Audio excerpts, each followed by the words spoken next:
everybody, and welcome to our monthly board meeting of the Lake City Development Corporation. It is September 17th, 2014. Let's stand for the Pledge of Allegiance. Scott, can you lead us? I pledge allegiance to the flag of the United States of America and to the republic for which it stands, one nation under God, indivisible, with liberty and justice for all. Thank you very much. First order of business is public comment, and we have a nice crowd out there, so I don't know if there's anybody that wants to address the board before we take up our regular agenda. I will remind you there is a second opportunity for public comment basically at the end of the agenda, so if you want to wait and see what we discuss and speak then, that works too. But anybody, any takers? Okay, none yet. So let's go right to approval of the minutes of the August 20th, 2014 board meeting. And Chair will entertain a motion to approve those minutes. So moved. Second. It's been moved and second to approve the minutes of the meeting of August 20th, 2014. Any corrections, comments, or questions? No, sir. Hearing none, all those in favor say aye. Aye. Any opposed? Motion carries.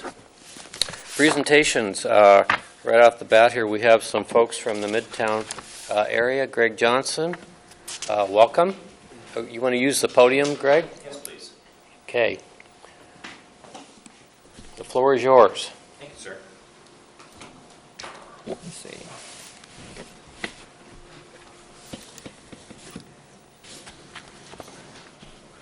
No, just turn around. I'll move this way.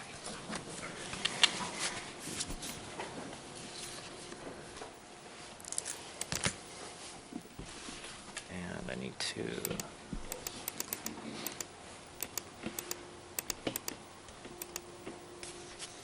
How do I get back? How do I get to the... Oh, here. Hang on. Sorry. There it is. All right, now full screen. Okay. I'm Greg Johnson, representing Midtown Neighbor Association that we've got going. I've been a neighbor and a resident of Midtown for 22 years. I've seen this neighborhood in its highs and lows. And right now there are, since 2005, there's been a proposed project for this corner of 4th and Roosevelt. And so with that, with those highs and lows of this project and trying to educate the neighbors and the city and whatnot, we're looking to open with a presentation that really in the very end of this is that we're asking the board to walk and talk the neighborhood with us physically and talk about what's going on in the neighborhood and what's being proposed and what our thoughts are. Just one-on-one, candid, and we would hope that would be heard. So that's kind of what we're after. So we open with this presentation of the neighborhoods. The neighborhood does appreciate the LCDC input and enthusiasm for Midtown. Doug Peterson, as you all know, is the director of the housing company that we've been our go-to person for this project that's been proposed. And this was one of his statements that he made a few years ago when this project was hot and ready to go, and then it fell short and didn't go. We are looking, basically the qualifications, we're looking for the perfect fit. And Midtown is awfully special to an awful lot of us, and it just has the benefits we really are looking for that perfect fit. Then there's the economic benefits and downfalls and pros and cons that we're looking for, more definition from Lcdc and whatnot. And just the, it's been called workforce housing, and we understand the definition of what workforce housing is, but I don't think as you go through the neighborhood as we've done our own poll of a door-to-door, trying to get the information out, that it's well received, and it really, no matter what verbiage you want to use for it. So, and that's about as negative as we're going to get on this, but we really want to keep this positive and move forward. And That's why we're here, and that's why we're actually, asking you guys to be with us, and we want to be with you guys. On that, so as scientific as it can be, we had and I have a copy of this to give to the board. But basically, it was the proposed building and its specs, and it was a petition that said, was this the proper fit for this spot? Yes or no, and a comment. We went to basically 162 residents. And we had yays or nays or no one home. And if there was no one home, we left information on their doorstep. So that was kind of old school, kind of the way it was, the best that neighbors could come together and do this type of poll. So we had to start from somewhere. And I'll be honest with you, I think that the true point of why it got started was the new energy in Midtown, and this was a piece that was put out on the internet, and it only kind of told one story, on one side of the story. So that's what kind of prompted this Midtown to get together. And yeah, we might be a little slow off the mark on this beginning of this project being starting out around 2005. But we are a bigger group now, and we like I said, we really do want to work with you guys on this thing. So again, we're asking to walk Midtown with the board as a group, as just a couple guys having a cup of coffee and walk and talk this thing. Talk to some of the business owners. There's probably a little more than 7 businesses that were concerned about the project or the impact that the project was going to put on this neighborhood, and some just didn't want to commit to signing, which is fine with me too. So that meant we need to educate some more on our part, your part, and just to make this an easier and a better fit for everybody.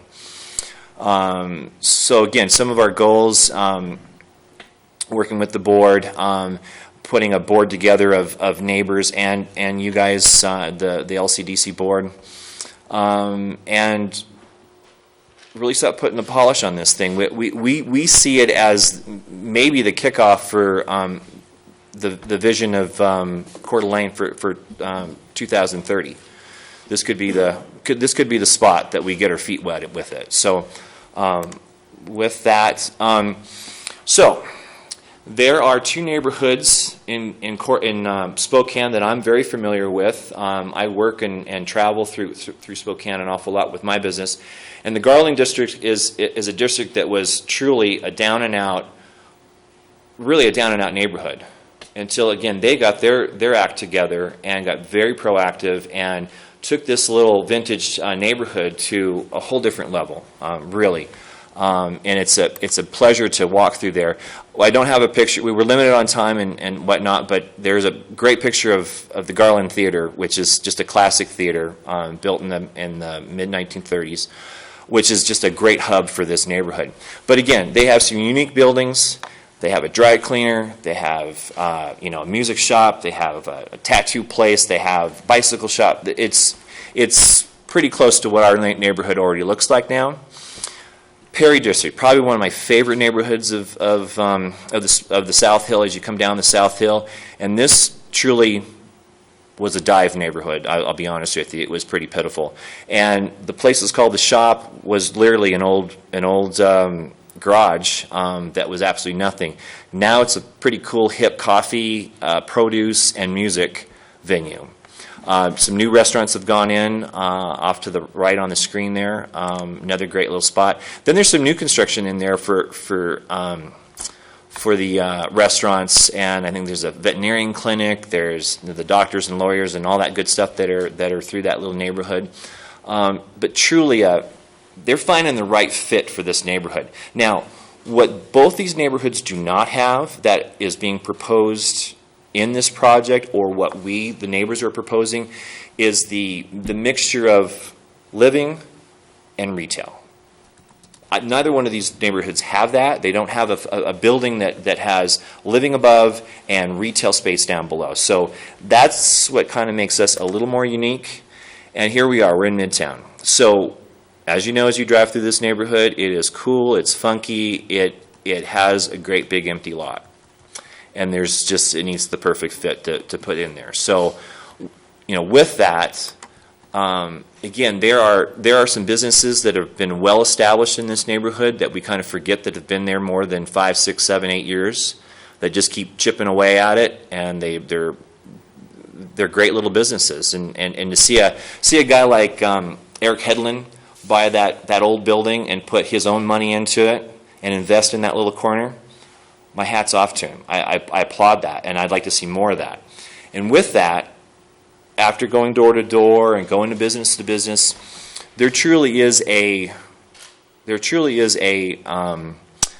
few investors, a few developers that are interested in pursuing this piece of property with us, with you, with whatever we can put together. There is some enthusiasm for this piece of property now to look at a project like our next slide here. This is in Sandpoint, and this sits on a corner. This has a great little Italian restaurant under it. This has offices in the middle of it, and then it has condos above it. And we feel that even this look fits our neighborhood architecturally wise. The aesthetics, the curb appeal, the in and out of the building, and there seems to be room for everybody, and not just a big building on a corner. So we're using this for maybe a starting point of design, and what we'd like to see that corner be used for, and truly, for a guy walking down the street looking for a place to start a business or get a condo or own this condo or whatever, we're looking for that value for the neighborhood. I mean, again, I lived there for 22 years, and I put an awful lot of money in my little old house, and there's a lot of value there. And I just recently sold it, and I made a good dollar on it, because Midtown's a hot area, and downtown's a hot area. So I feel that this little corner needs some polish and the right fit, and I think we got it. And I'm excited. I'm eager. I'd like to get it together. So. Again, we also feel that this could be, back to that Vision 2030, where we could kind of test the waters with a little solar, with a little rooftop garden type deal, and really make it the place to slow them down, because it's the corridor to leave Coeur d'Alene, basically, from any event. And if we can get them slowed down, have a pizza, have a beer, do a little shopping, maybe see their veterinarian or whatever in that little neighborhood. In fact, there is the veterinary clinic that was on Sherman is now moving up into Fourth, and they're spending their dollar on remodeling that old building and establishing a great little business there that's been down on Sherman forever. So again, like I said, we are looking to walk and talk this neighborhood with the board, and take a look at what we think is the right fit, and take it from there. Now, part of the presentation, there's a handful of neighbors that like to just briefly, 2 sentences or 2 seconds of their peace of mind on this. I do have a copy of what we left on doorsteps. I do have a copy of our petition, and I do have a copy of this presentation for you guys. So that's my part of the deal. I think I have a handful of neighbors. I think I'd like to start with Wendy, and I think we'll wrap it up with Susie, and I think we have 2 or 3 in between there to talk briefly. Thanks, gentlemen. I appreciate it. Thank you. We may have some questions for you, Greg, at the Yes, end, sir. but we'll go through your... Okay.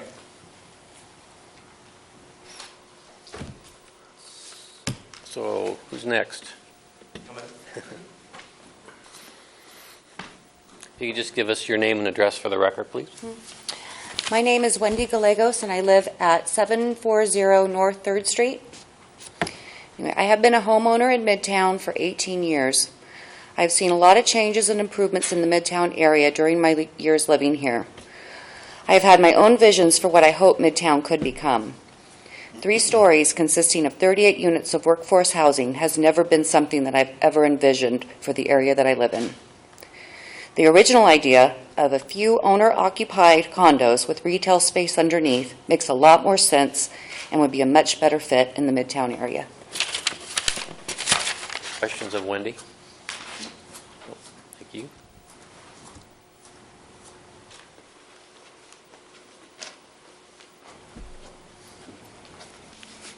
Welcome. My name is Wayne Pivarunas. I live at 736 3rd Street. Wayne Pivarunas. Go ahead. I've been a homeowner in Midtown for 38 years now. I have raised 6 kids there. I was originally born and raised in Chicago, and am very familiar with subsidized low-income housing units, no matter what name they are given. And if a subsidized low-income housing unit was in eyesight of my house, I would never have bought my house in Midtown. I feel my property value would suffer from having such a housing unit. I think perhaps a courtyard of small businesses such as restaurants, coffee shops, bakery, or such, with owner-occupied condos above the courtyard, would bring a much-needed facelift to that part of Midtown without the potential problems that low-income subsidized housing units bring to an established old neighborhood. I feel the 4th Street corridor, Midtown section, does not need subsidized apartments. It needs stores and businesses to keep the neighborhood safe and thriving. Questions? Thank you. Next up.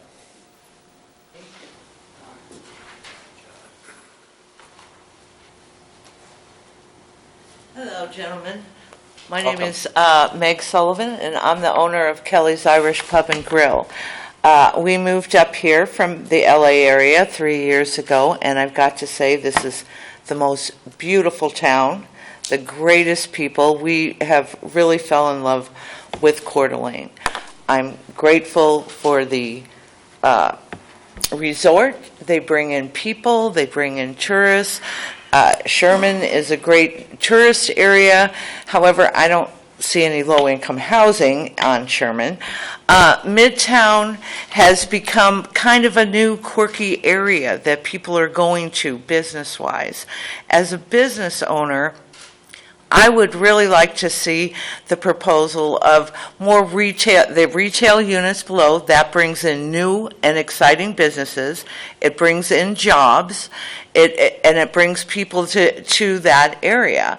I'd like to maybe see, there was a proposal of also doing professional offices. That'd be awesome. That would be great. The top, make it the condo that people have to buy. There's a pride in ownership. Being from, and I'm just, along with this gentleman who is from Chicago, I grew up in Chicago as well, but I lived in LA for 30 years. You really don't want low-income housing in your neighborhood. We have plenty of it. And we don't need any more. Let's go for the future. Let's go for jobs and new inventive things, and make Midtown a place for tourists to stop as well. Thank you. Thank you. Questions of Ms. Sullivan? Okay, next.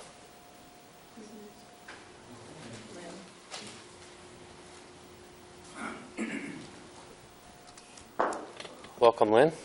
Could you give your name again for us, please? My name's Lynn Schwindel. I have lived in the Midtown neighborhood for off and on for 50 years. I have 2 pieces of property on 4th Street, and I've been paying attention to what's been happening since maybe we had our first Midtown meeting about 2005. So at the beginning of the process, back in 2005, and talking about this project, there was talk about possibly creating a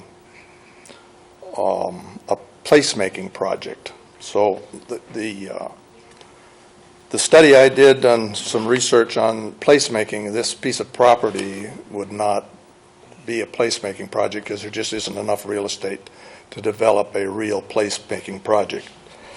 So there are some elements that are used in creating a placemaking project that would fit this area and this project. So examples would be incorporating the history of the culture of the area, the history of the area, and most importantly, involving the developer, whoever it might be, and the municipality, and most importantly, the participation of the neighborhood and the community to accomplish that goal. Thank you. Thank you, Lynn. Any questions of Lynn? You sure it hasn't been over 50 years?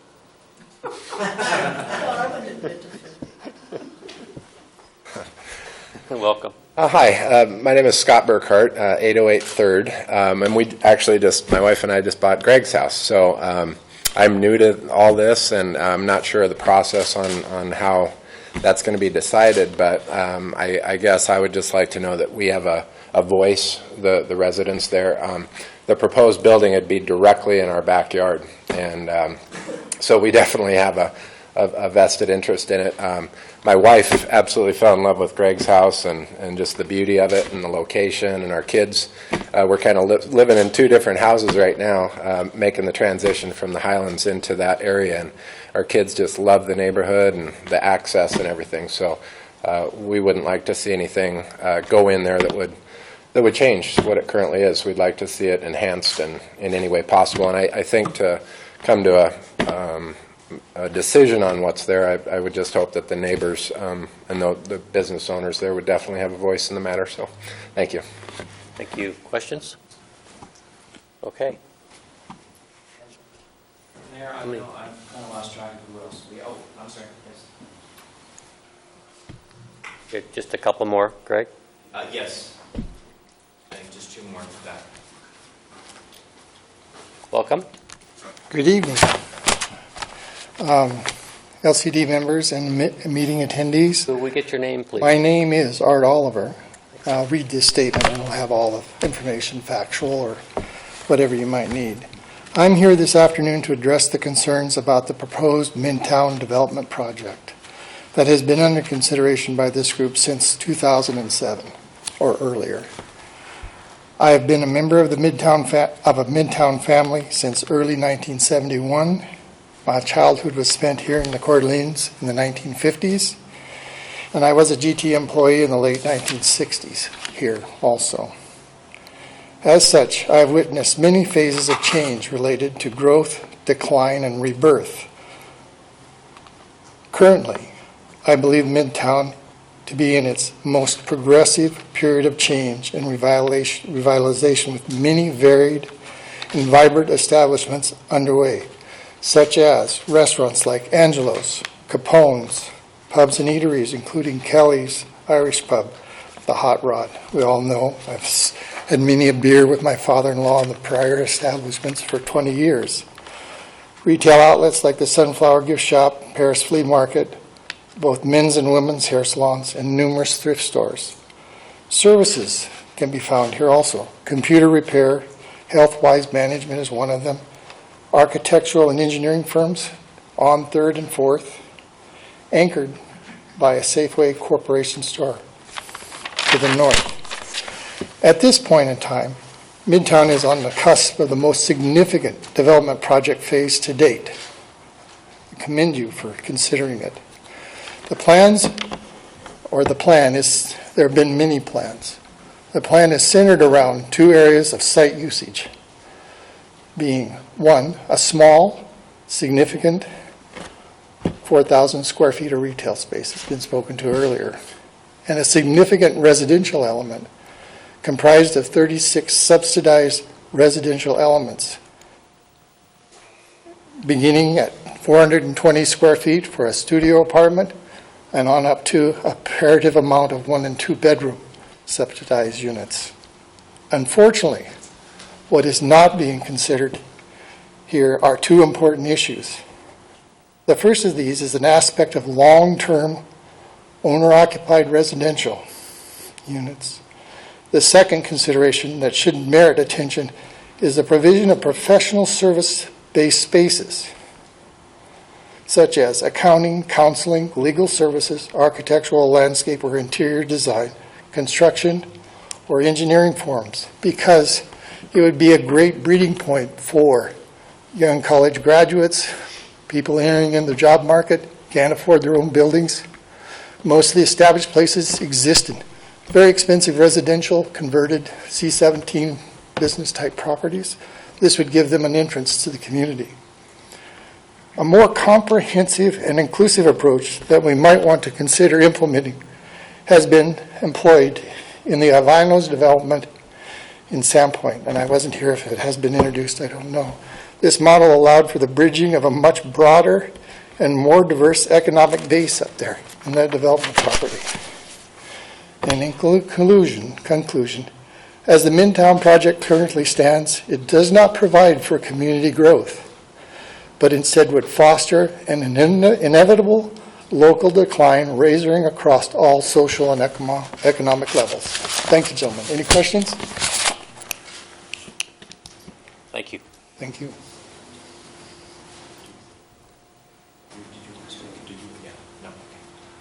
Then I can wrap it up with Susie. Okay. Thank you. Margaret? Okay. Hi, Two Susie. Welcome. sentences. Welcome. Thank you. Chairman Davis, members of the board. As one who advocated for, Susie Snedeker. As one who advocated for the inclusion of Midtown when the Urban Renewal District was formed, and as a 28-year homeowner resident of Midtown, and as a former planning commissioner, I would cite the importance of maintaining the architectural integrity and scale and character of the historical heart of the city, which of course includes and embraces Midtown. Thank you. Thank you. Any questions of Ms. Snedeker? Thank you, Susie. Thank you, Jenny. Greg, you want to That's it. conclude? That's our show for today. Okay. Questions of Greg? I have a question. Brad? Yes, sir. So, this project, I think there was a story cut off of it, and the scale was lowered and so forth. So, aside from the rental aspect of it and so forth, do you Okay, kind why of don't you have like? a seat there? You can. Do you kind of like anything about that current artist concept of the one going? I mean, it kind of looks like the Ivano's. I mean, in its own way, it's But I'm just curious. Or do you just not like that at all? I think beauty is in the eye of the beholder. I am an interior designer for trade. That's what I do for a living. And I would think that it's a nice start. I think it needs some polish. If that's a model that we need to use or fits the space. I'm not going to pretend that I'm an architect and I know what fits the space and all that. I'm looking at it as an aesthetic, what's across the street, what's down the street, and what's up the street, and the volume of it on how it's placed looks a little big. So Okay. I think I'd leave it at that. I'm just wondering. Okay, cool. So maybe it's better than it was, but not there yet. It is. I think the biggest one of the biggest stumbling blocks that the neighbors have is what is inside the building and what's being proposed for that building, and I think that's what's. I mean, you could have a very pretty outside, but what's inside is not connecting with the neighbors and not feeling like the right fit for the neighborhood. I think that, and I don't want to see anything forced on Midtown that they don't want. I think we can talk all about the difference between workforce housing and low-income subsidized housing, and there is a difference, but no matter what we say, it always comes back as this is going to be low-income subsidized housing. And I don't think that's what any of us envisioned for Midtown, but I think we're stuck on that. And there actually is subsidized housing in Midtown because there's a lot of rentals in that area of town, and a lot of the tenants are on IHA subsidized, IHA subsidized rental, Idaho housing rental that goes to, subsidizes the rent with the landlord. So there is low-income housing in Midtown. There is. This project isn't that, but here again, if we're caught on this, at least from my standpoint, if we're caught on this and the definition of this or people aren't comfortable with it, then I guess we got a problem and got to go back to the drawing board. We can use the word problem. I think the word challenge is better because I want to keep this as positive as possible because there is some, all those words you use bring up some very negative attitudes and very negative stereotypes, and I don't think that's right. What I do think is right is that we get the opportunity to, the board has looked at this corner to invest some time and money and thought into, and we appreciate that. I think the history of this project hasn't gone so well. And I'm going to leave it there. So now I think this is, tonight, I hope is the night that we get to erase it and move forward with another thought for this corner.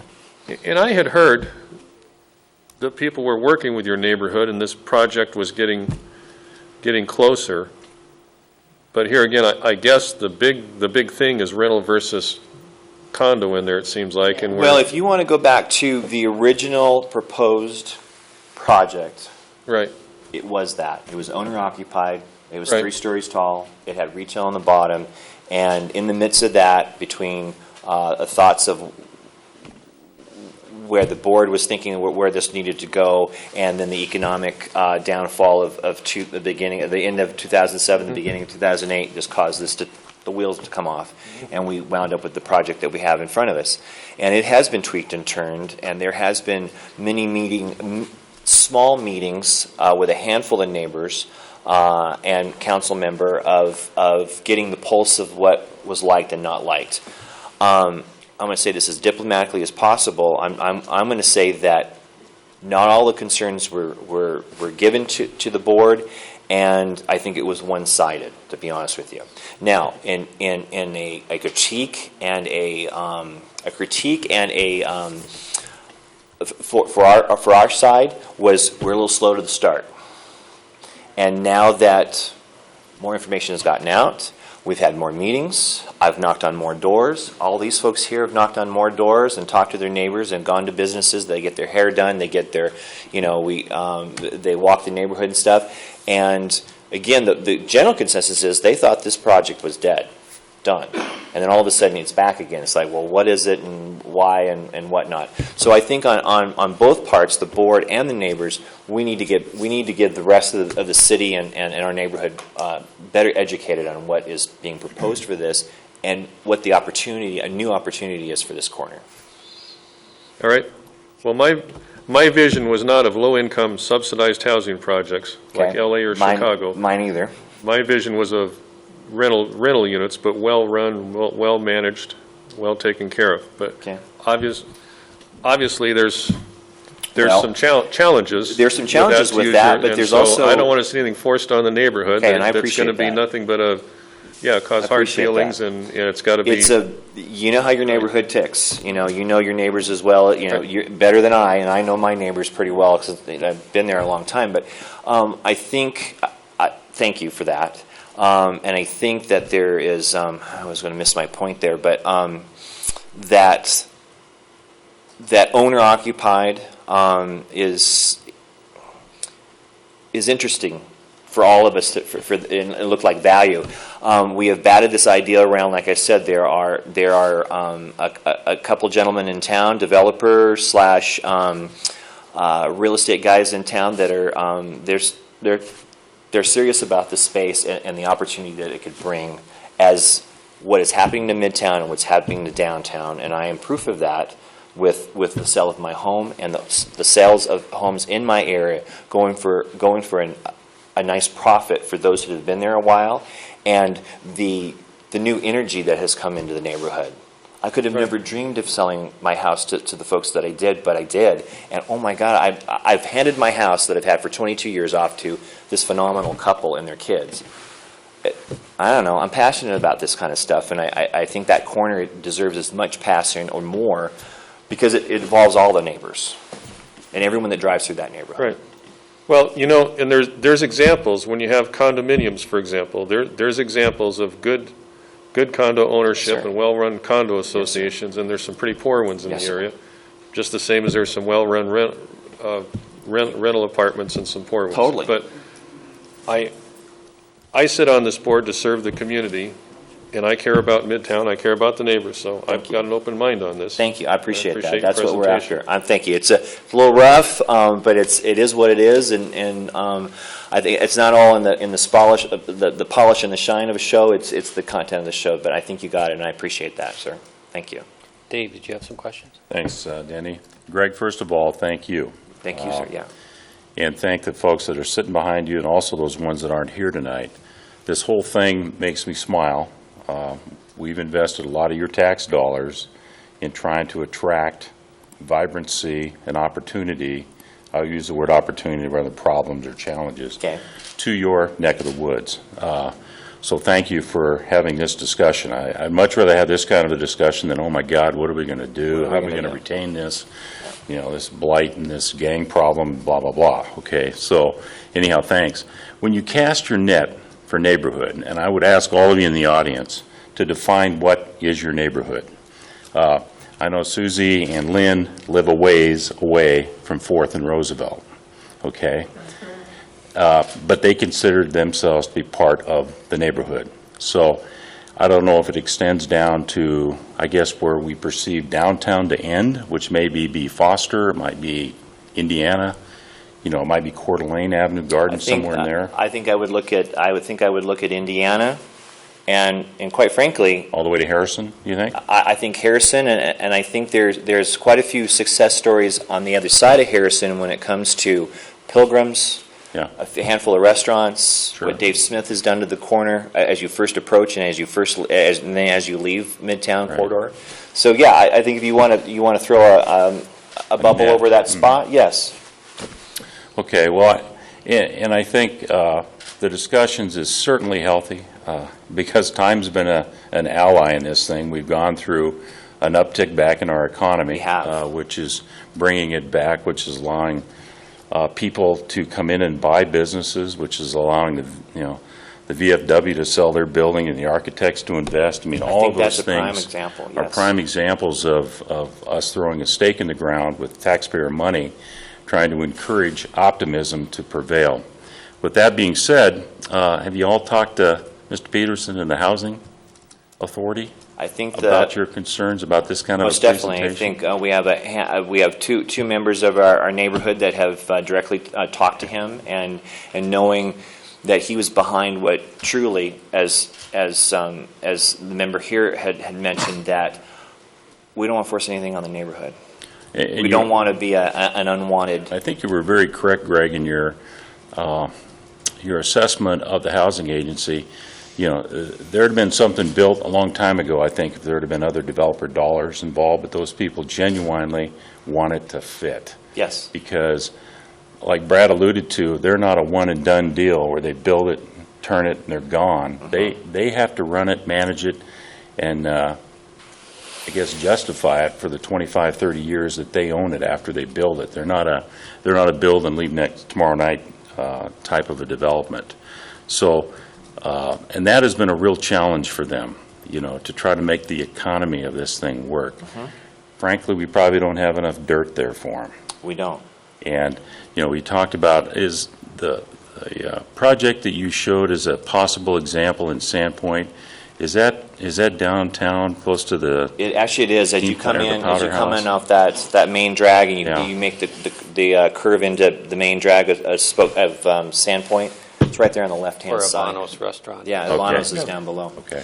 Yeah, that's cute. I think you hit a little something there, sir. Is where there doesn't seem to be enough property, enough dirt there to make the numbers work for a project like this, and make it correct. And so with that, knowing that we have quite a few units of workforce housing that has gone in the last few months, and there's more going in very very proper spots for it of being able to catch a bus or getting on the freeway or getting a meal or going to the grocery store or whatever. It just seemed like so much building and so much of the folks that were going to occupy that building. It just seemed like such a punch right there in that corner that it was going to be pretty severe. It seems severe to have that much volume of a building and that many people in there. And that was strictly driven by the economy. Totally. The economics of what it takes from a return on investment. So, made it make so sense. now with the uptick, I would hope that we could take a look at the project that was originally proposed, and because it is a healthier economy, it's a more realistic economy, and there is a new groove in town when it comes to Midtown and downtown for those who want to live down there. They're business professionals. They own businesses downtown or in Riverstone, and to have a little house or a little condo downtown seems to be the fun thing to do and have. So I would hope we could maybe go back and look at that. Has your group conveyed that to Doug Peterson's organization? actually, Saying we'd like to yes. see it go back to owner-occupied. I think this group has kind of driven the retail at the street concept. Yes. And that's a little bit difficult for those guys Totally, because and that's, they've admitted that, yes. yeah, that's kind of the wild card. and Well, the I tough think we part. have, again, I think the neighborhood and the 4th Street corridor that we have some extremely successful businesses on that corridor that we have a meeting or two and a couple ideas thrown around. I think we can design the proper use for the retail down below and really attract some entrepreneurs to come down there. Okay. Well, thank you. You're welcome, sir. Thank Other you. questions of Greg? Scott? Quick one. I want to also thank you for being here, and I know a lot of people in the crowd, and Yep. Art Oliver's one of them, and I Yep. don't know what you did to make him talk so little, because I've known him for 20 years. So. We kept him there. But, We could. but on Yes, in sir. the serious side is Yeah. we do want to make it fit. It's not something we want to cram in there and then. No, and you know, in the big picture, I know emotions get strong, and you know, in our first couple of meetings that we had, emotions were very high and very heated and all that. By the time you start talking about it and really figuring out what our neighborhood really truly wants, it was that building in Sandpoint. It's back to where it really truly was proposed to us, and we were open to it, and we really like to get back there with your help and with. If it's other developers that need to come in and spearhead this thing, so be it. That's what we're after. Al? I think probably with all the additional ideas and the neighborhoods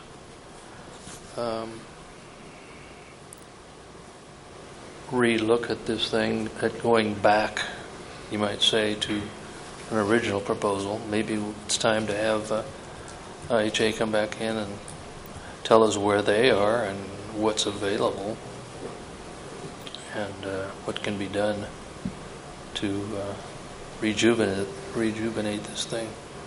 We've been looking at that for a long time, and I'm sure they've changed their mind a few times since. Well, like I was saying, that the economic outlook is much stronger than it was when this project had to change gears, and hopefully we get to change the gears of what has been proposed on this corner. I hope you got big bucks, Greg, because that means that the comp sales in the neighborhood will just make this thing just automatically happen. I mean, the value will be there. I will say that I did quite well on my house. It was a Okay. fair price, and there was, and Good for you. I brought the value of my neighborhood up, and I'm proud of that because I'm proud of that neighborhood. Good for you. Thank you. Okay. One quick thing, Mr. One Chairman. really quick. So back when this project started out, like everybody wanted it when it was condos. 2005, yeah. Okay, that was a story higher. It was a story higher, and we had an issue with that. Okay, so even if it goes back to condos, you still don't want it to be a story higher if it took that to Just make a pencil. because it's zoned to go 4 stories doesn't mean we have to go 4 stories. Again, I'm back just- to the impact of what that corner could handle. We figured that 3 stories it could handle, and it could handle retail on the bottom, and it could handle businesses or 2 levels of condominiums. As you drive, that's why we invited you guys to walk and talk that neighborhood with us and imagine a 3-story building or a 4-story building on that corner.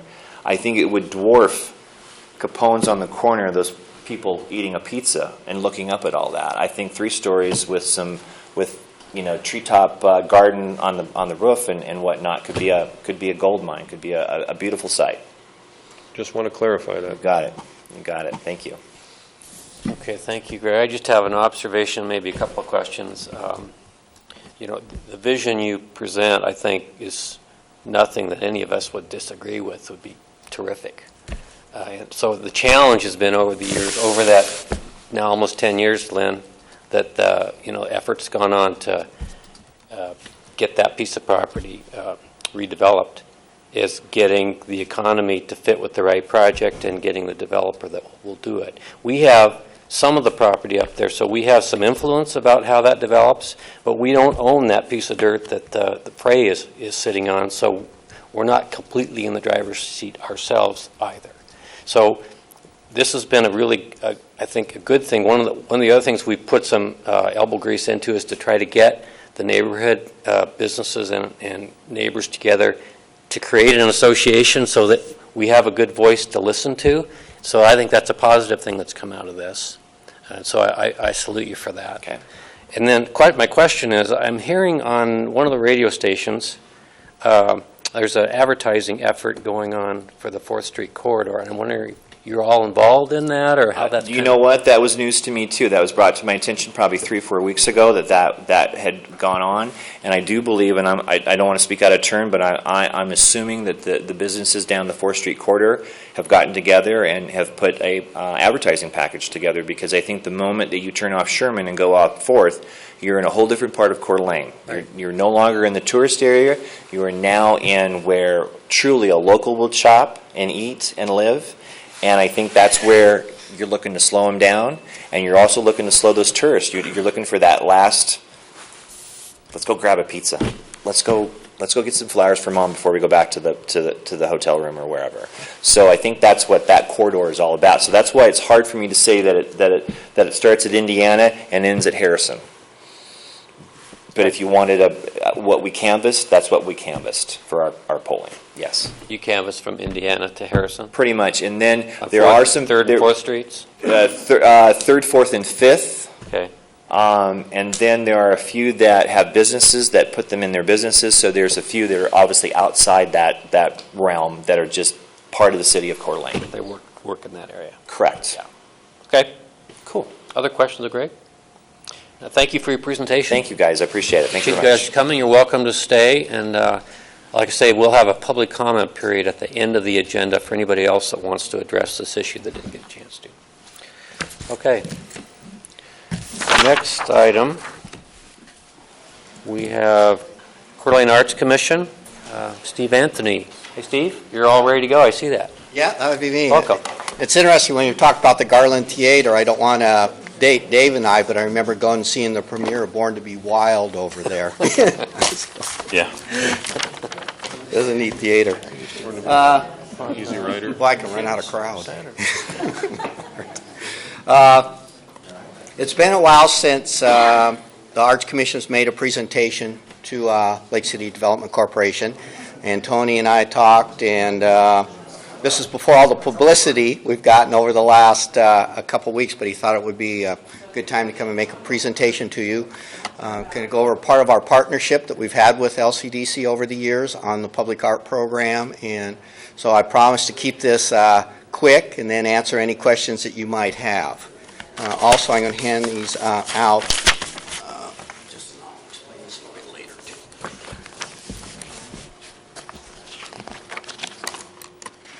Oops. Oh, I got to go back. Okay. We've had a great partnership with LCDC over the years. This shows some of the projects. These are the 3 art pieces that are in the educational corridor. We've gotten lots of comments on them. When we did our master plan, one of the items that we heard quite a bit from the citizens was some entryway pieces of art. And so this again was a joint project right here, the sails coming into town. And just all these have been very positive projects and actually award-winning projects in some of the designs. And so this was a cooperative effort between the Arts Commission, the city, and LCDC. Our utility box program, that has been a hit with everybody. We looked into this and started the program in 2012. The majority of the boxes have been in the LCDC districts on that, and I have fielded calls from Brooklyn, New York, Houston, Texas, Federal Way. There's actually an article in Federal Way paper that showed pictures of our boxes. The other day when I was at the post office, there was a lady from San Diego taking pictures of the boxes up there and said they had them in San Diego's, but ours were a lot more vibrant and colorful. So that has been a hit. So this shows we've done 33 locations, 57 boxes, and all local artists. This is some of them here throughout town, and so these are all throughout the city and in the River District and the Lake District. Very colorful, and I think just adds to the neighborhood. It's been a good way to let artists that usually are painters take part in your public art program. That's a good point. It's because it's not a medium that lends itself to Yes. public outdoor art. No, and so I think it's taken, a couple things it's done too is, since we've done these, no vandalism at all. There was a few of the utility boxes that I know Terry was painting about every week, the one up by Zips. We haven't had to do anything with it since we've wrapped it. A few of our local merchants have thought it would be a great idea to paint their utility boxes a dark color. That is not good for the equipment that is inside there, because these are stainless steel, and so the street department has asked us to identify those and wrap those with vinyl because it's safer for the components. So it's a way we haven't had to go to the merchants and say this isn't working with the utility box. We've been able to vinyl wrap it. We started the program last week. This is the first one that has went in. This is up on by the Days Inn coming through, and this is Stephen Shortridge piece right in here on that. And so we're going to be, you're probably going to see for the next couple weeks a new box being wrapped each day. And I think our goal at the end, and talking to the Arts Commission, we'd like to have every box in the city limits wrapped in the next few years. I think it's just been a win-win for both of us. Also, what we've done is we've had a lot of owners come and want to put their own wraps on. A lot of them have been advertising, which we tell them we don't do. This here, John Swallow met with us. We had picked another piece, but he has done such extensive work in renovating the railroad depot down there. We did have a piece picked out. And he went through the archives and he found this photograph of the citizens of Kootenai County, Coeur d'Alene, leaving for World War I. Oh, wow. And if you see, we're going to, the box is right there on 3rd and Lakeside. We're going to wrap it this same angle. And so it'll show, this will be the three sides of it. So it'll be an older photograph and kind of a win-win with John. He's making a donation towards that. He's not paying for the whole thing, but he said that he would be glad to donate for part of that box. And so I think that's, we've heard a little bit of history. That's going to be fun. Yeah, that'll be fun. And so I think we're willing to work with some of the merchants if they can come up with a unique idea like that, an old photograph. And going down 3rd Street, you'll see this exact angle. And a little bit, people ask, what's the history of this? And so I think that was meeting with John. He was just ecstatic that we were able to work with him and do that for his building and the investment he put in. So we do listen to people on that. There We do by have any chance be a caption, be a caption about what that is so people would know, other than this just an old photo? Well, we could do something, maybe with John, on his building there or something. It's pretty hard. Or we will have, actually there will be a plate we put on the bottom of that one. I don't know how much wording we'll get on there, where John is making a donation, but that's something we'll work with John on that and get the history of it out a little bit. Well, I apologize for interrupting you, but I think that's neat, and I think if it, when you have something like that, if it says what it is, they're leaving for World War I, I think that just adds so much to it when somebody walks up there and sees it. It's like, wow, that changes it from being a crowd of people standing at the train station. Yeah, and that's something to look at. We've done that with some of the Our Current plaques, and that's something we can work on to put around that. And so we have met with John to kind of come up with some ideas on that. Dave? Steve, you got enough of these that are cool. Have you guys thought about creating a poster with all of them in there and then selling the posters, or fundraising with it? Yes, we actually have our ex-chairperson there. We have discussed that idea of doing postcards or pictures or something like that of the Coeur d'Alene art. So, but that is, we've just kind of explored it a little bit. But that's a great idea, Dave, because we do have some great pieces. As the ex-chairperson, I do think that Joe could put a little caption on the photo. Yeah. I think that would be a great idea. Yeah. At least the circa. Something like that. Yeah. And this is, we're doing some Mudgy Millie on that. That was one of the proposals. We thought that was cool. great. So there will be 2 Mudgy Millie pieces going in, which has become part of Coeur d'Alene in the program. So we're trying the downtown area just to capture the flair of Coeur d'Alene with these. And also then, we all know this is the stick man, Norm Moss. And his sister did a painting of him. So this will be going on one of the boxes on that. And you can see where it's been painted. And so the street department is glad that we are vinyl wrapping these on these. And then this is, we'll be going into Celtice and Grand Mill to expand out in the community, the sailboat and the Osprey. The Art Currents program is another program that we've worked with LCDC. Because of the construction downtown, the realignment of the streets, we did not do a call, but we held over the majority of pieces. One of the goals was to sell the art pieces, and as publicized, the Great Escape, that was a blue herring, was purchased, and it is now down at McEwen Park, right by the boat ramp area overlooking the lake. And so that was a great donation by Justin Stromrow Gibson. On that particular point, Steve, somebody pointed out to me the other day that there's a informational sign. Dave, was that you commenting on it? That kind of obscures the view of that? Boat launch. At the boat launch? Pardon? Oh. There's an informational sign. Oh, is there? Okay. Yeah, it's So got I life think you jackets need to on go it, down so- there. and Oh, right down I think the Coast Guard put that in. Maybe you can move it somehow. Okay. So we could check on that. But yeah, I think that's a Coast Guard issue. So this was the one that is down there. You couldn't have picked a perfect better location for it. And then if you notice up in front of the shops, this is the same artist that did the dung beetle that's down at the wastewater treatment plant. So it was kind of a cute little piece, and seen quite a few kids sitting on it getting their pictures taken.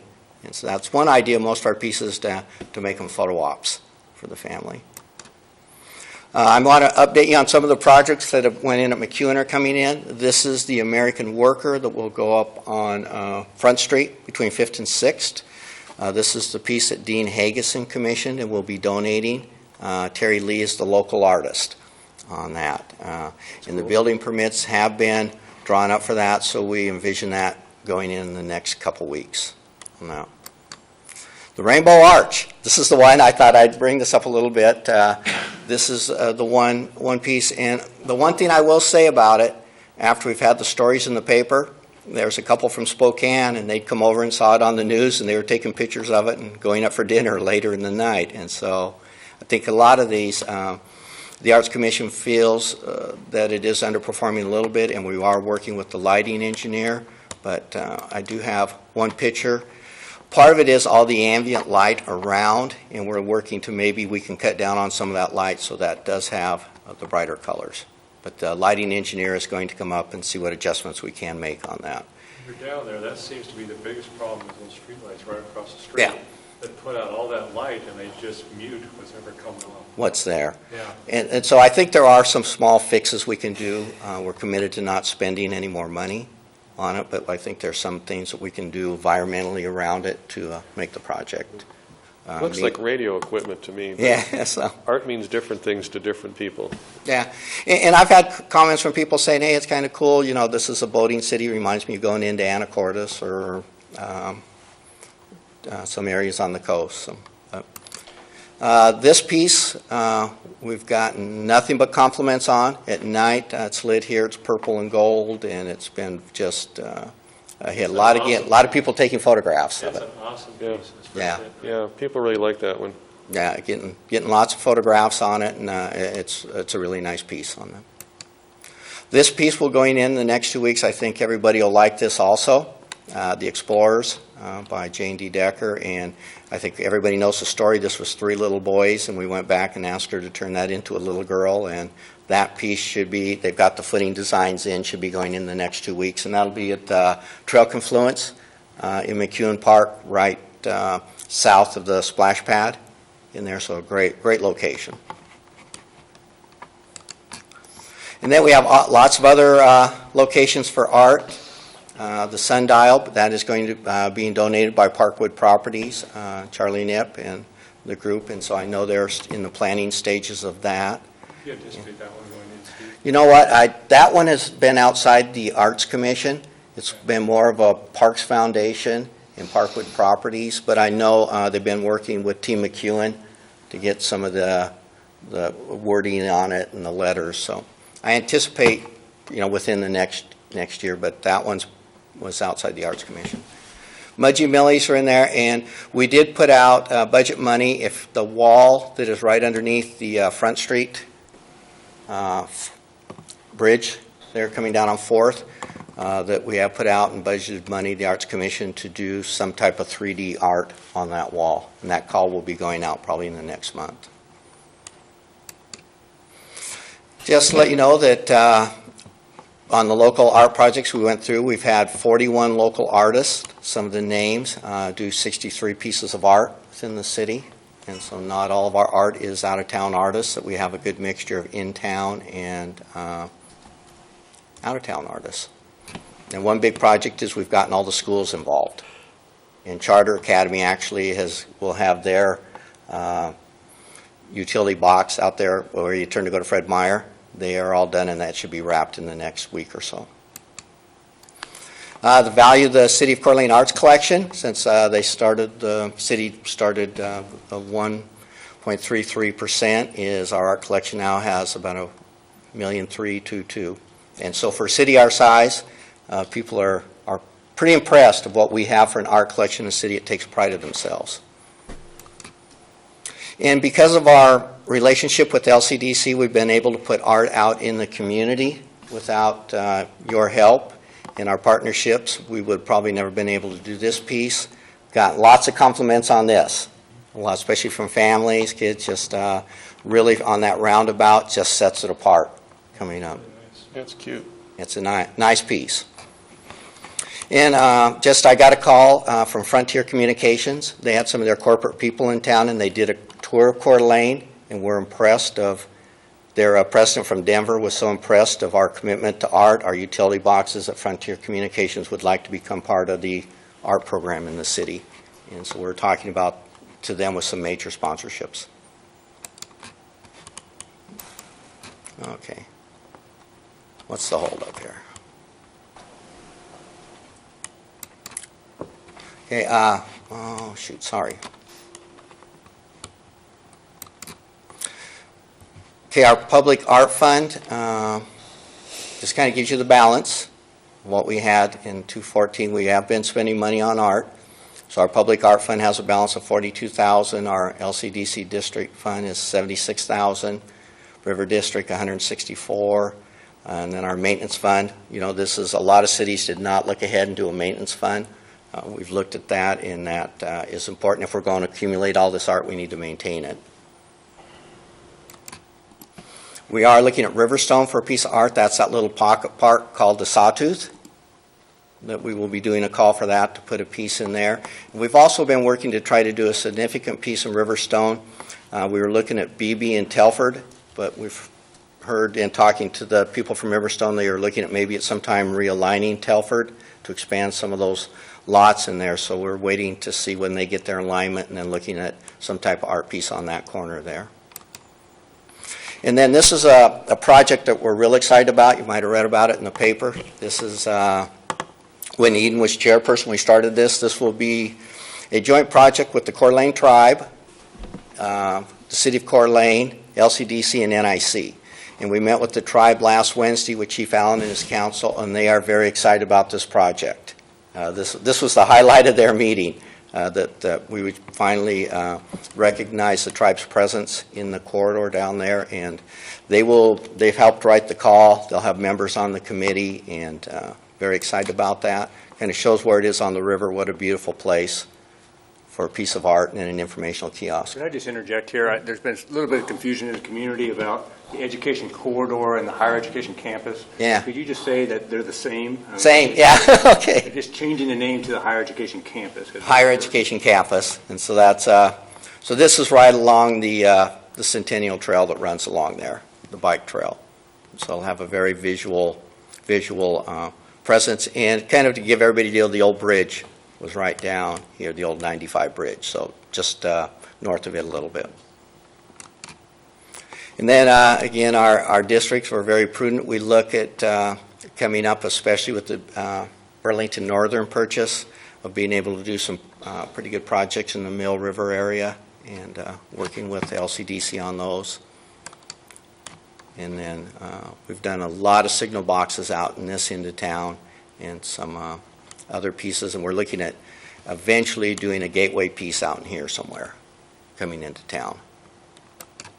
In the future, I've been kind of tasked, this is just kind of something we looked at, coming into Coeur d'Alene on Northwest Boulevard on the Highway 95 overpass. It's kind of bleak under there, and so we've looked at maybe different ways of somehow making it a little bit more inviting coming into Coeur d'Alene down Northwest Boulevard and coming out. So this is just kind of an idea that we've looked at a few other cities have done, and it's just one of our, kind of on the drawing boards to maybe look to, been kind of challenged to how can we dress up the overpass there and make it more inviting coming into town. And here to answer any questions. Thank you for that, Steve. Are there questions? Good report. Okay, thank you. We appreciate the fact that the commission is making good use of the resources that the public contributes to that effort. So. It's been a great, and what Midtown, those people there, the bike racks.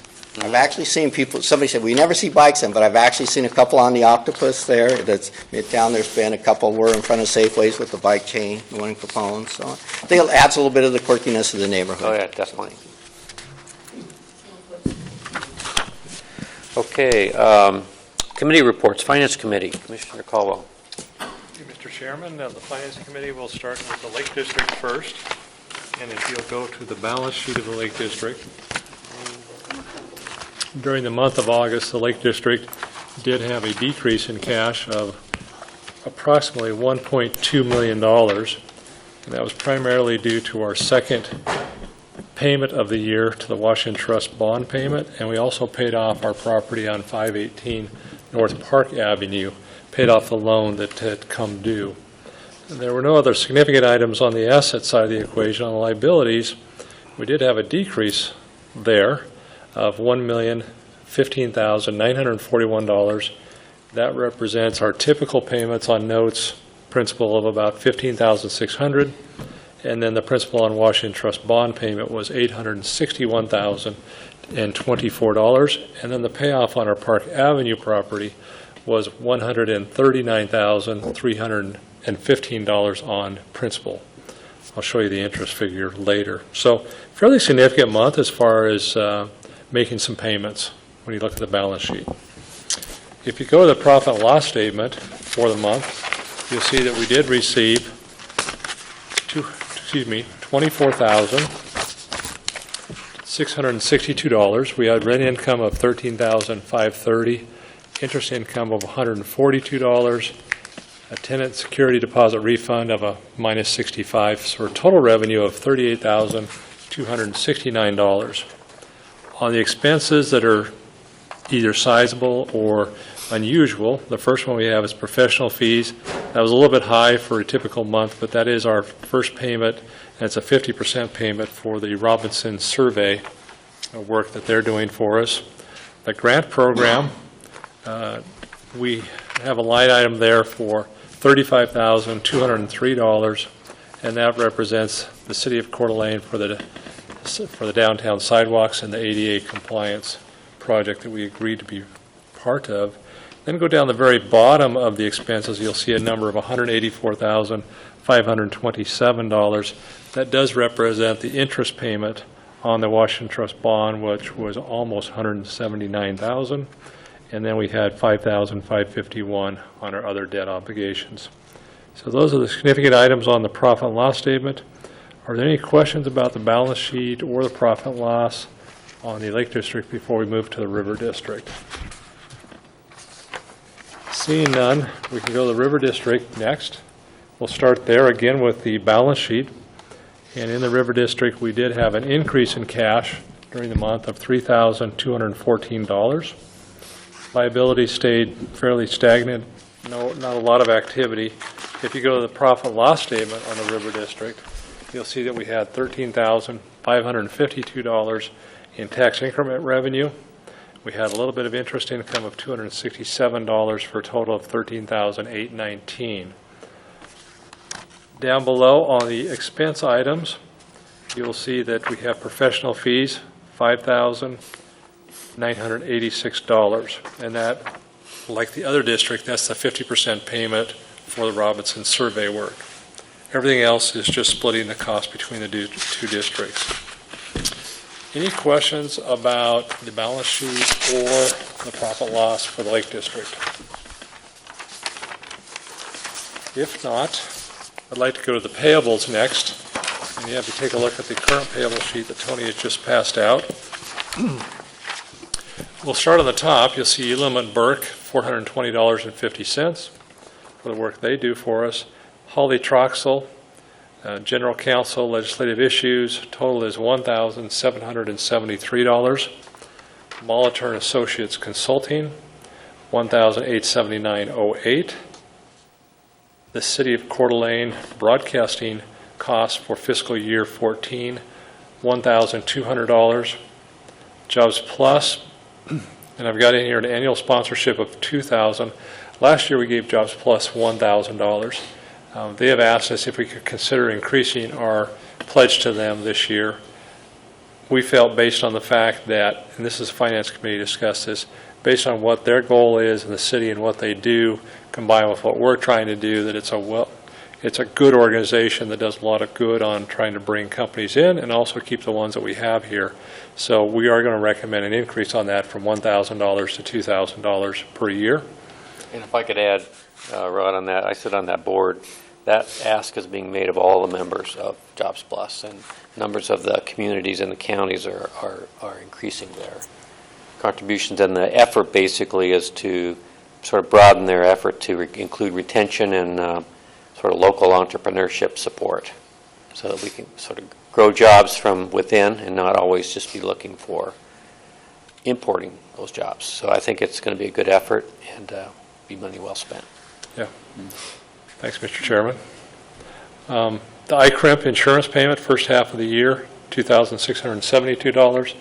Downtown Association, this is the second half of our fiscal year end 14 grant payment. So this is $25,000, which means our total for the year is $50,000. As you recall, we're going to slowly reduce that each year until that goes to zero by the time our district is no longer here providing funding. The Coeur d'Alene's Arts Commission, Public Art, you can see the amount of dollars that we're recommending we transfer to the Art Commission, and that dollar amount is $119,301. It was nice to have Steve here today to remind us all the things they have done in the city, because you do hear comments from people that, well, I noticed this or that. So it's important that we've been providing that funding. And then Cannon Hill, on our 518 North Park Avenue home that we paid off the debt, we also did the demolition on that home, and that is done, and the total on that was $7,160. You can see the demo is $5,500, and then the asbestos testing removal $1,660. So the total expenses for this month that we would recommend approval on is $161,405.58. So I would entertain a motion, or are there any questions on the payables first? If not, I would entertain a motion to accept the financials and the payables as presented. Second to accept the financials and approve the payables. Any discussion? All those in favor then say aye. Aye. Any opposed? Motion carries. Okay, the next item on the agenda is our property at 728 Sherman Avenue. As you recall, that is very close to where we're sitting today on Sherman, that we've owned for a number of years. Finance Committee has been talking to Tony about what we do with that property. And so, Tony, I'd like you to bring the board up to speed on our recommendation and plan. Sure, and just to follow your comments, as a routine practice for an internal control, if the board looks at our debt obligations and our strategic property portfolios and make sure excuse me, they're performing adequately.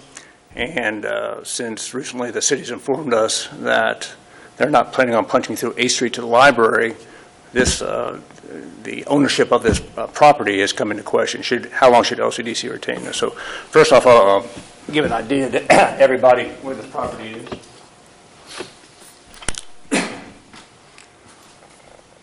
So for the folks at home, this is the property we're talking about at 728 Sherman Avenue, located just kind of where A Street dead ends into Sherman. Here's the library, and initially the city was thinking of potentially punching through A Street somehow to service the library, but they have decided that that is no longer on their plans. And here's a closer view of the 728 Sherman property.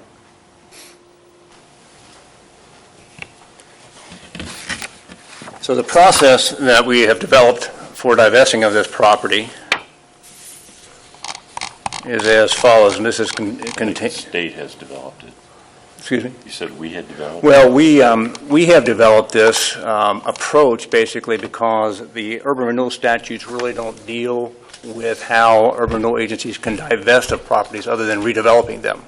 So working with our legal counsel here locally and in Boise, we've come up with this process to work through the divestiture of our property, either through an exchange or through a sale to a private party. So LCDC intends to declare the property as surplus property, and pursuant to Idaho Code, LCDC intends to dispose of the property using reasonable competitive bidding procedures. In other words, a public auction as contained in the municipal competitive bidding process for disposition of surplus property. That is what Commissioner Patzer is referring to. LCDC has obtained an appraisal of the property provided by the Columbia Valuation Group and recommends that the minimum price for the property to be obtained at a public auction be set at $150,000, which is the appraised value. Prior to scheduling of a public auction, LCDC will conduct a public hearing at a noticed LCDC board meeting in compliance with Idaho Code. Following the public hearing, LCDC will schedule and conduct a sealed bid public auction to sell or exchange the property to a winning bidder. In the event no bids are received at the public auction, LCDC will proceed to sell or exchange the property as it deems most reasonable and in the best interest of LCDC. So, in summary, we're going to go basically use a municipal process to deal with surplus property. We'll go through a public auction, sealed bid process to sell and or exchange this property for either exchange and sell it for funds to be reinvested into the Lake District, or exchange it for property that resides in the Lake District that the board would think would be valuable and value adding. Which that would have to be supported by appraisal information. Correct. Appraisal. So questions of Tony? This is actually an action item. We have to adopt a resolution to the effect of what Tony's just explained. And the result of that being, if that passes, is it will be to schedule a public hearing for our next monthly board meeting. So the Chair will entertain a motion to approve the resolution. You want to read, Tony, the title to the resolution? Sure. A resolution of the Board of Commissioners of the Coeur d'Alene Urban Renewal Agency, also known as Lake City Development Corporation, approving and authorizing the sale or exchange of surplus real property and providing an effective date. And again, the address of the property is? 728 Sherman Avenue, Coeur d'Alene, Idaho. So is there a motion to approve that resolution? I'd make that motion to approve. Second. Moved and seconded to approve resolution number 14-03. Discussion. Any questions? Hearing none, we need a roll call, Tony? Yes. Roll call? Commissioner Hassel? Yes. Jordan? Yes. Davis?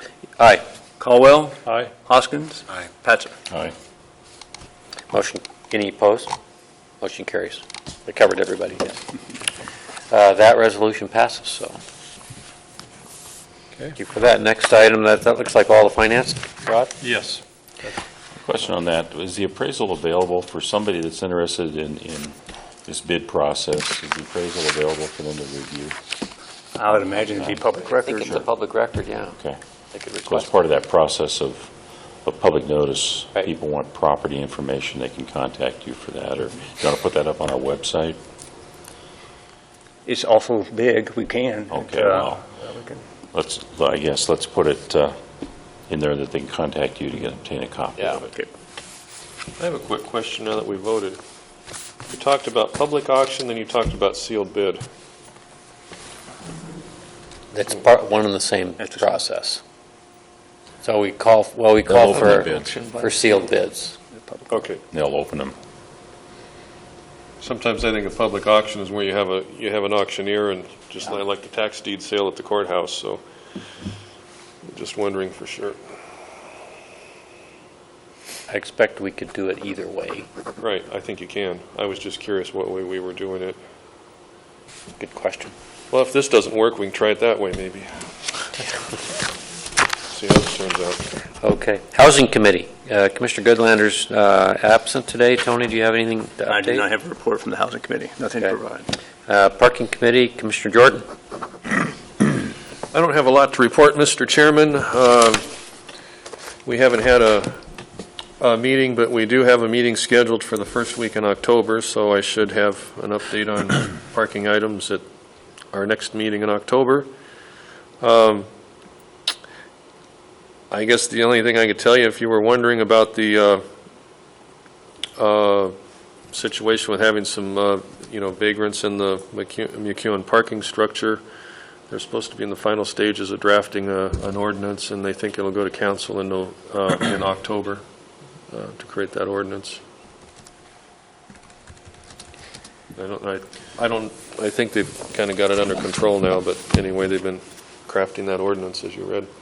Dave. Brad, is there going to be some sort of a summary or ability for us to ask questions about the parking structure at McEwen, kind of at the end of the season this year as to the usage, I guess the revenue part? Because one of the things we've done is long-term, we've always looked at developing something in the federal block, as we call it, for a parking structure.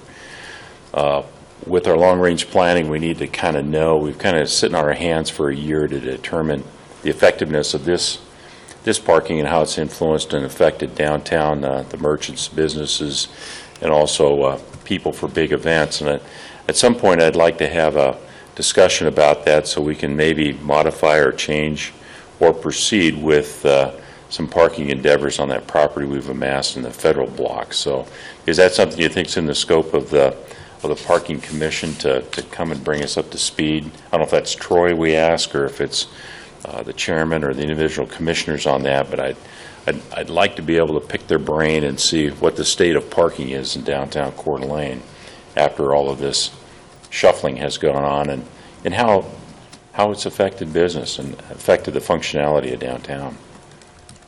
Yeah, I'm sure we can do that. I think right now, there's been so much disruption with the project being finished this year and then the parking just starting, and I don't know how much history we'll have by the end of the year, but we can sure see what track record we've got by the end of the year. I think we should do something on it before we have our next, maybe our strategic planning next spring, is to have a kind of a year under our belt and kind of an analysis, because if we're going to retain the concept of parking in the federal block, we need to march ahead with that. If not, we need to maybe divest of some of that property or do something different and maybe look at maybe partnering with the county in their project on the Four Corners for parking needs down there. And I think something needs to be done with that property up on, Coeur d'Alene Avenue. You know, in the late 80s when we started doing the downtown revitalizations, one of the goals was to start to pull things off Sherman because it was felt that, the downtown was in some serious trouble back then. It's come a long way, but the feeling was there was a one street downtown, so it was to try and create more of a grid downtown and pull the business up north. And it's still pretty sleepy up there towards Coeur d'Alene Avenue. Lakeside's picked up a lot over the years. So I think it's important to do something there, and I've been thinking about it because we're getting closer to the end of our life of the district here.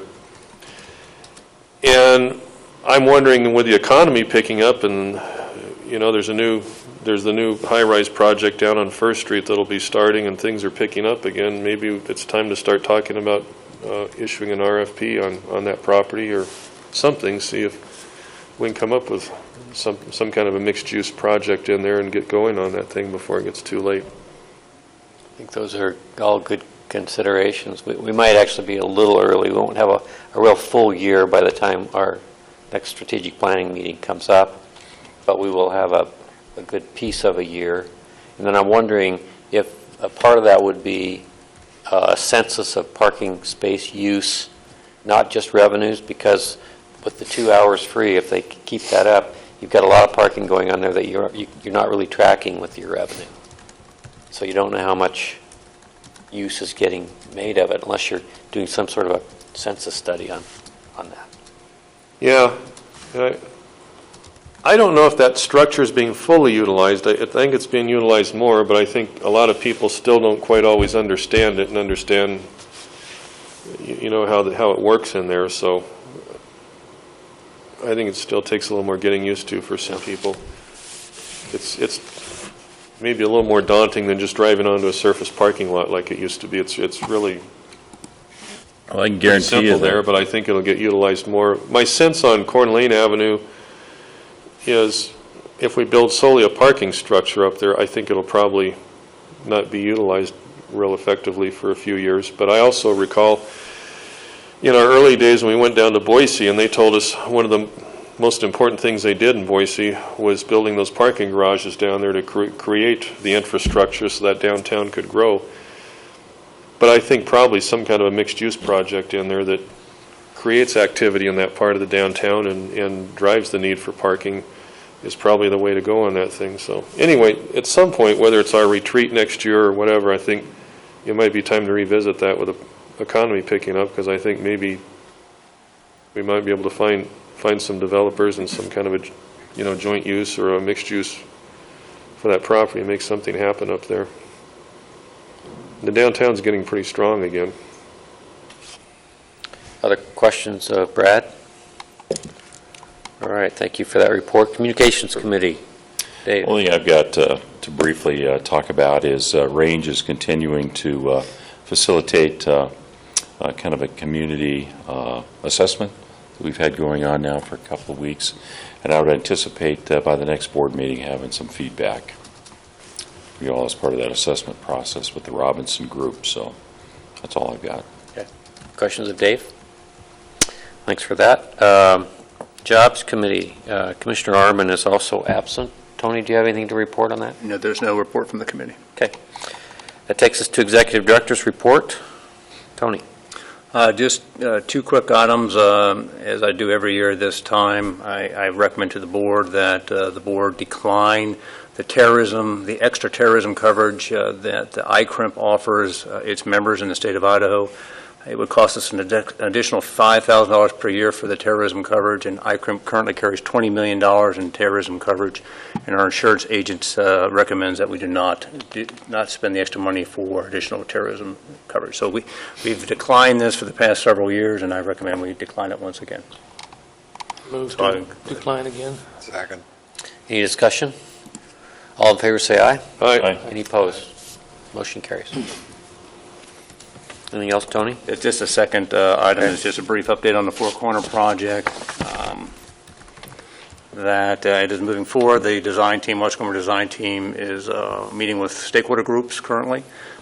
They're meeting with a lot of stakeholder groups, and they're keeping myself and Mr. Patzer apprised of their meetings as they move forward. So we're hoping to have a draft conceptual plan here by mid-fall. They're still looking to try to get something wrapped up by the end of this calendar year. So, Commissioner Patzer, did I miss anything? Or Nope.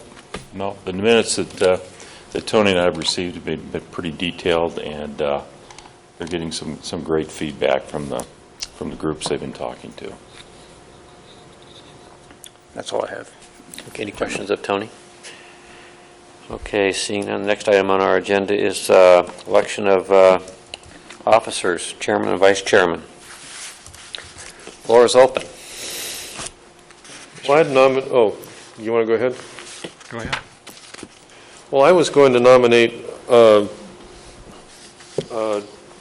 Commissioner Davis and Commissioner Patzer as chairman and vice chairman respectively, continue in their roles because I think they're doing an excellent job. I agree, and second. And the nice part is, they've agreed to do that if we decide to go that way. So You can make direct eye contact, Scott. This isn't going to... all look at our shoes, Dave. It's the guys that aren't here that are at risk right now. That's right. Well, I think when you have a couple of people like you that volunteered to or agreed to do this, and you're doing a great job like you are, I don't think we should let you off that easy. So that's I only why do it because our chair is so... Yeah. He's in good health, and he continues to show up. So. That's why my opinion Even is if it's that only a minute before we continue to have you do what you're doing. Thank you. Any other nominations from the floor? You're out of luck. What do we do now? Is there a motion There's a to... motion by Commissioner Jordan, seconded by Motion to Commissioner elect by Hoskins to nominate Mr. Commissioner Davis and Commissioner Patzer for chairman and vice chairman respectively. Any discussion? It's already happened. Reconsiderations, Dave? All in favor say aye. Aye. Any opposed? Motion carries. Thank you for your confidence. Thank you for doing And that. your service. You're welcome. Okay, board commissioner comments. Brad. Hey, just real briefly, in relation to the Midtown situation, what can we do there? Can maybe somebody touch bases with Idaho or whatever, I was going to say Idaho Housing, but the housing company. Yeah, and maybe see where they are on this, maybe just do something to get off dead center on this. That might be the start. That should be a job of the Housing Committee. Indiana's not here, but right. We should probably, after we listen and heard what we heard tonight, make that contact and start having the dialogue. They own the property? You own the bulk of it, yeah. Yeah, most of it. I'll have I a mean, conversation I with agree. Deanna and figure out a plan to kind of further the conversation and get the housing company fully engaged again with this group. I appreciate the process, especially, so many times people say, I don't want to call it not in my backyard, but they have an opposition to something, but they don't offer any kind of solutions, or they don't offer any acceptable concepts of what their group, that group is comfortable or at least leaning towards. And I appreciate them having some options presented along those lines. And that's a great point to try to get to, some compromise of that, and I think that goes a long ways towards the effectiveness of their input. I think something needs to happen there, so, I don't know if we have anything by next month or the month after that, but I guess that'd be the place to start, and see where we go from here. We'll carry forward with that, Brad. It's a good comment. Anybody else? Okay, any public comment? Susie? Still here. Thank you for sticking it out. Tried that out way too. It's always an interesting meeting. Is Susie still under oath? I have a couple of questions. Number one, thank you for your interest in the neighborhood meeting, and the neighbors taking the time to present various forms. There are additional options that are available. Photos are not here. They didn't come back with me, unfortunately. Some things were left behind. But I do have some solutions that are viable as well, and we'll be bringing them to the next meeting. But with all the discussion about let's meet, I don't see any. Did I miss a meeting date or a possible meeting date, or are you talking to Douglas Peterson of IHA and Mr. Hunter of the housing company before you talk to the neighbors? Or can we have a workshop? There we go. A real workshop where everybody sits down and discusses issues and comes up with positive ideas. The whole thing about the whole focus for the neighborhood is positive solutions for a really viable neighborhood. That's what everybody wants to see. It's not quashing one thing or another. And there are areas throughout the United States that have areas where there is mixed-use housing where you have only 2 stories and you have housing above. Anyway, long story, I'll bring photos. You have done a little research, and I'm also aware of some areas. But can we set a meeting date of some sort so that the neighbors have some idea? Is it going to be a month and 2 months in the future? But they really want to get together with everybody. And You have a feel, Susie, for time of the day of the week that works best?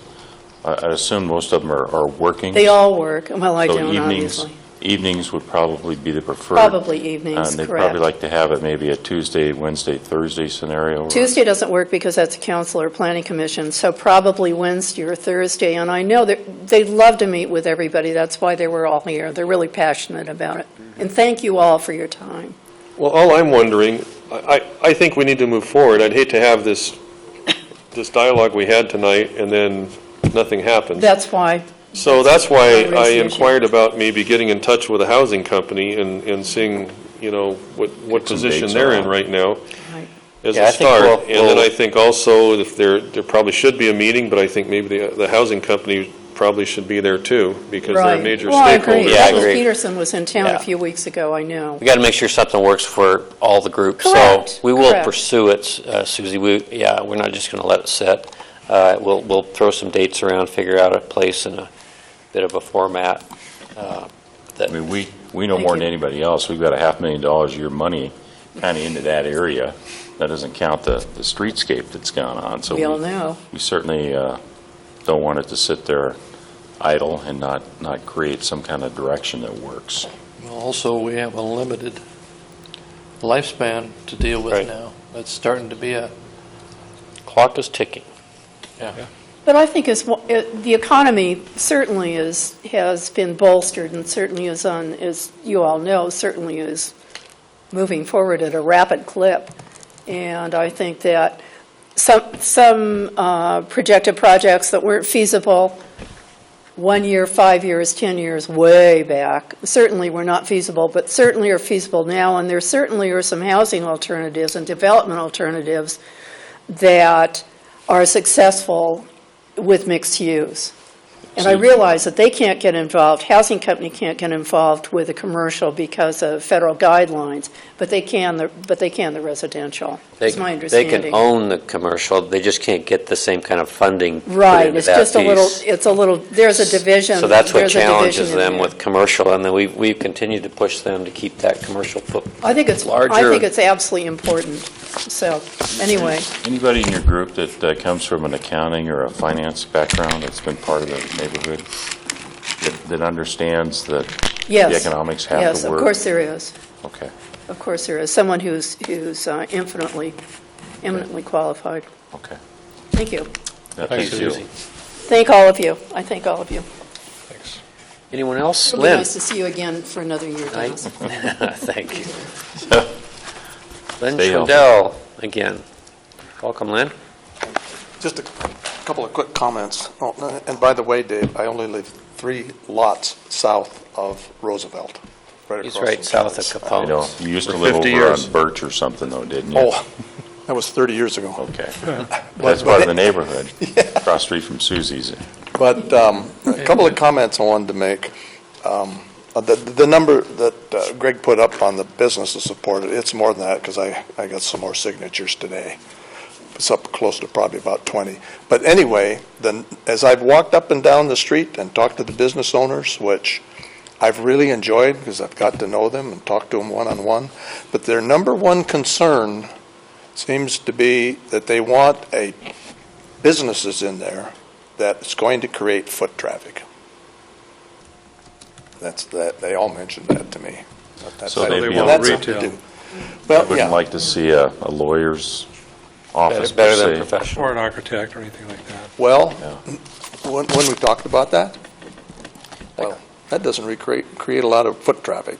I mean, they'd probably be fine with it, but they're hoping some type of retailer come in there that's going to create Sure. more. The one new thing I heard was the potential for for maybe professional on the second level, because you can't really do retail very successfully on the second level anyway. So you That's an idea, too, to do that. I can tell you, I don't know exactly what's going to go in there. I don't know if you have maybe 3 retails and 1 lawyer, or all retail, or Yeah. 2 retails and a restaurant. But the reason we've been so committed to having ground-level storefront is because that's how you create community and drive traffic and make the community work. Plus, you bring residents in that support the businesses in the district there and become part of the neighborhood. So, and it's not generally good to go and have, for instance, a purely multifamily, I mean, whether it's condos or whatever it is, to have purely a residential complex there where there's not a business or anything, and all people do is walk in the door and go up to their condo or their apartment there. So I feel that's really important to have that on the main level, and that's why we've been It is. so insistent on that through this whole process, regardless of whether it's apartments or condos or whatever. The recent proposal from the housing company showed about half the retail space than their original. Right. And they had a community room and a laundry, and so that, Yeah, they've shrunk it by about half. yeah, it did. So I just thought I'd let you know what I've learned just talking to the businesses. Are the businesses per se, Lynn, are they upbeat and optimistic, positive about the business climate that exists, the potential that They exists are. in Midtown? They are. Yeah, I've noticed that. The restaurants, like you said, They- you go up they there said and there's a things- lot of night activity after A lot 5 of people o'clock up up there. Yep. There are. Yeah, this is the best I've seen of Midtown, I think, ever, probably. So it's uplifting to see things kind of turning up there. It is. We just need to find the right fit to get the thing going. Thanks, Lynn. Thank you. Thank you, Lynn.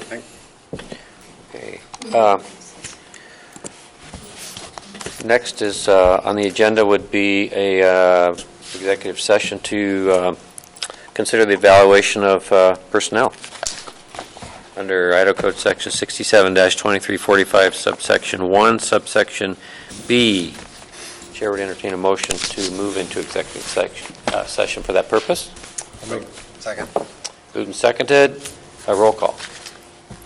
Caldwell. Aye. Hassel. Yes. Patcher. Aye. Davis. Aye. Jordan. Yes. Hoskins. Motion carries. We will be in executive session. Danny, what are these packets, Tony, that were given to us by? Yeah, that's for 23rd.